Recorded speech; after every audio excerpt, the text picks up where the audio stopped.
it's definitely an honor to be on the show, and being like the longest standing artist on the lineup, it's just, it doesn't feel like it. The show feels like a really next level thing, and yeah, pretty stoked about it. We think the whole setup is really sick. We've just seen it and we are really excited to be here at YouTube Space. The first time I got in there, I was like, damn, this is like a living room. I want to be there with other creators, and I felt like home. And all your feet.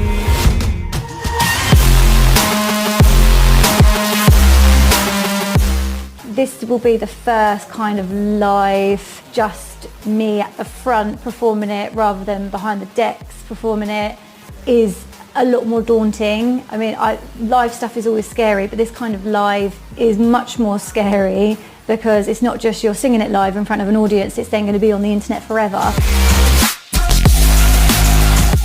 This is the first time where I would be singing to a track, so it's just kind of a new experience for me. The rehearsal's been great. I was pretty nervous in the beginning because it's the first time for me like performing in front of a crowd.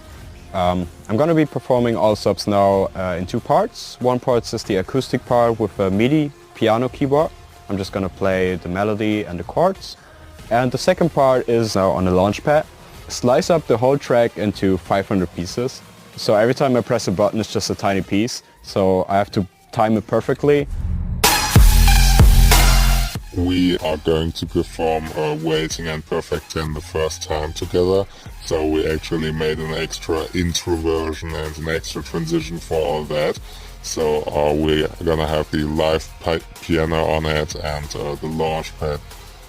I don't think we expect it to be our first show live stream. I think we're gonna keep our minds clear. At least we try to, and just concentrate on what we love doing the most, and that's music.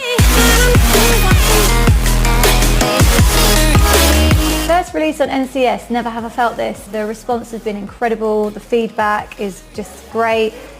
It's really nice to be on a new label, and it just felt like it was a good fit. This track for us is, I don't think it's like anything that we've previously released, so it's always good to put out something that's quite different, but I think Coven, generally, we've always been very lucky to cross over genres and just change what we're putting out, and the responses are always really, really nice. So for us, it's good to know that we can carry on that way. When I songwrite, I just write about things that are going on in my life currently.